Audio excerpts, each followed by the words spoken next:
नमस्कार। रीट एग्ज़ाम देने वालों के लिए एक बहुत बड़ी खुशखबरी है। यानी जो तृतीय श्रेणी अध्यापक परीक्षा की तैयारी कर रहे हैं और स्पेशली उसी पे अपना कंसंट्रेट कर रखा है, उनके लिए एक बहुत बड़ी न्यूज़ है। यानी रीट पात्रता परीक्षा, रीट की जो परीक्षा होती है उसमें आपको पता है कि पहले पात्रता परीक्षा पास करनी होती है और उसके बाद आपको मुख्य परीक्षा देनी पड़ती है, जिसमें पात्रता परीक्षा पास करने के लिए आपको कि वैसे 60% मार्क्स चाहिए और कैटेगरी वाइज ओबीसी ईडब्ल्यूएस के लिए 55 और कैटेगरी वाइज के हिसाब से अलग अलग नंबर चाहिए। जैसे ही आप रीट पात्रता परीक्षा पास कर लेते हैं, आपको फिर मुख्य परीक्षा देनी होती है और मुख्य परीक्षा में ही जो आपके नंबर बनते हैं उसी के हिसाब से मेरिट बनाई जाती है। और रीट जो एग्ज़ाम है वो हमारे राजस्थान में एक फेस्टिवल से कम नहीं है। यानी उसमें जो भी जिसने बीएड कर रखी है कैंडिडेट होते हैं, बढ़ चढ़ कर हिस्सा लेते हैं।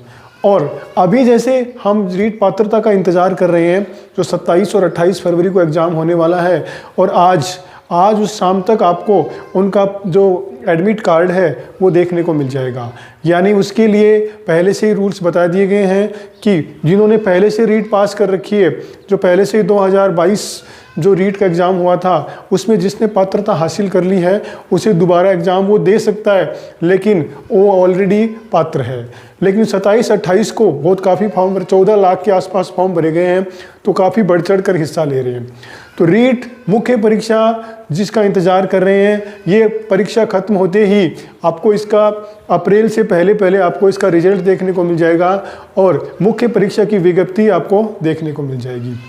जिस तरह से पहले परीक्षा हुई है मुख्य पात्रता परीक्षा के, और 6 महीने के आसपास ही आपको मुख्य परीक्षा देखने को मिल सकती है।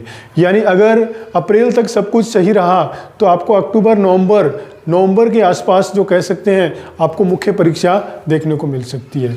इसके साथ ही साथ एक बहुत बड़ी खुशखबरी ये भी है कि जिस तरह से सामान्य शिक्षा विभाग अध्यापक परीक्षा करवाता है, वैसे एक दूसरा डिपार्टमेंट है संस्कृत डिपार्टमेंट, वो भी अध्यापक परीक्षा करवाता है। फर्स्ट ग्रेड, सेकंड ग्रेड और रीट, उसमें भी जो एग्ज़ाम होता है। और उसमें सबसे अच्छी बात यह है कि अगर आपने इस रीट में पात्रता हासिल कर ली है तो उसके लिए कोई पात्रता का दोबारा एग्ज़ाम नहीं होता है।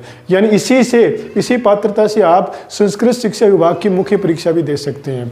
और सबसे अच्छी बात यह है जो कि बोर्ड अध्यक्ष ने बताई है कि उन्होंने जो संस्कृत शिक्षा विभाग में 2700 के आसपास पद है, उनकी भी अभ्यर्थना भेजी जा चुकी है।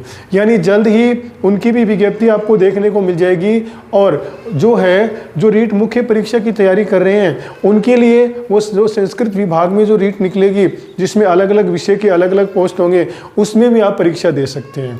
तो एक साथ दोहरा लाभ हो सकता है आपको। यानी आप अगर एक रीट की तैयारी कर रहे हैं तो आपको संस्कृत शिक्षा विभाग की तैयारी है वो साथ ही साथ आपको करने की साथ कर सकते हैं। अलग से उनमें कोई सिलेबस नहीं होता, यानी सेम सिलेबस ही होता है। एक साथ दो परीक्षाओं की तैयारी हो रही है। तो ये बात कल ही जो बेरोजगार संघ अध्यक्ष थे, उन्होंने परसों ही जो बोर्ड अध्यक्ष है उनसे मिली थी, और उनसे मिलने के बाद उन्होंने ये कंफर्म किया था कि दोनों की जो संस्कृत शिक्षा विभाग की भी अभ्यर्थना जा चुकी है और जल्द ही आपको उनका भी विज्ञापन देखने को मिल जाएगा।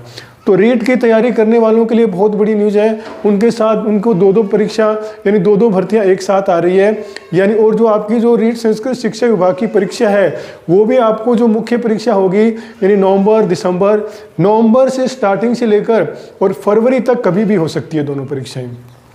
अक्सर जो रीट का परीक्षा होती है अगर आप ध्यान दें तो वो फरवरी के आसपास ही होती है। यानी पिछली जो रीट हुई थी उससे पहले जो रीट हुई थी अक्सर वो फरवरी में ही करवाई गई है। तो जिस तरह से अगर 6 महीने के हिसाब से अगर देखें तो 6 महीने आप देख सकते हैं कि नवंबर अक्टूबर में होते हैं। तो वैसे सितंबर में तो आपके संस्कृत जो कह सकते हैं सेकंड ग्रेड का एग्ज़ाम है, तो उसके हिसाब से आप दिसंबर यानी नवंबर के आसपास देखने को मिल सकता है।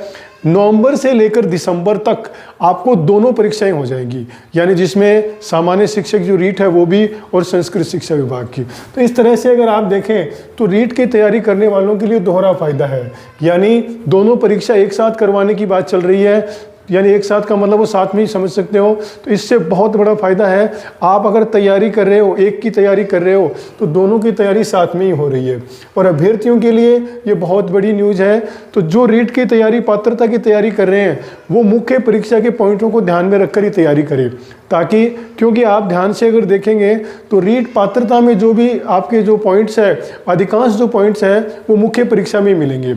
यानी साइकोलॉजी है, आपका सब्जेक्ट है, इसके अलावा हिंदी अगर इंग्लिश आपको लैंग्वेज है, जीके है, ये सारी चीज़ें जो पात्रता में तैयारी कर रहे हैं जो 27 और 28 को होने वाली है, वो सारी चीज़ें आपको आपके जो मुख्य परीक्षा में भी मिलेगी। और संस्कृत शिक्षा विभाग जो है उसका भी यही सिलेबस है। तो आप अपनी तैयारी में जुटे रहिए। ये आपके लिए बहुत बड़ी न्यूज़ हम सब के लिए कि संस्कृत शिक्षा विभाग की साथ में ही परीक्षा करा रहे हैं। तो फुल कॉन्सनट्रेट होकर तैयारी कीजिए। जो पात्रता की तैयारी कर रहे हैं वो भी ऐसे ही तैयारी कीजिए जैसे मुख्य परीक्षा की कर रहे हैं, क्योंकि आपका अभी जो पढ़ा हुआ आगे काम आ जाएगा। तो ये बहुत ही अच्छी बात है कि हमें मुख्य परीक्षा भी आपको नवंबर के आसपास देखने को मिल जाएगी और फरवरी से पहले सारा एग्जाम हो जाएगा। और इससे पहले फर्स्ट ग्रेड जून में है ही, सेकंड ग्रेड सितंबर में है ये। तो अपनी तैयारी के लिए जमे रहिए, लगे रहिए, तैयारी से कंटिन्यू रहिए। 3 परीक्षा एक साथ आपको देखने ही मिलेगी, 3 ही नहीं 4 समझ सकते हो। First grade, second grade, Sanskrit शिक्षा विभाग की रीट और सामान्य जो रीट है। तो अपनी तैयारी करते रहिए और ये आपके लिए बहुत बड़ी मतलब एक ये कह सकते हैं बेनिफिट है। 2 परीक्षा एक साथ है। संस्कृत शिक्षा विभाग के लिए ऐसे है कि मैंने वैसे एग्ज़ाम दिया है, उसमें पोस्ट तो कम होती है लेकिन उसमें कैंडिडेट भी बहुत कम होते हैं। यानी उसमें 50% से नीचे कैंडिडेट एग्ज़ाम देते हैं। तो वो भी बहुत अच्छी बात है। कभी कभार हमारे साथ ऐसा हो भी जाता है कि हम तैयारी कर रहे हैं मुख्य परीक्षा की, यानी जो सामान्य शिक्षा की, और संस्कृत शिक्षा विभाग में भी हमारा हो जाता है। उनकी कम पोस्टों को देखकर उसको आप इग्नोर मत कीजिए। उनमें भी आप उतना ही सीरियस होकर एग्ज़ाम दीजिए जितना आप सामान्य परीक्षा का देते हैं।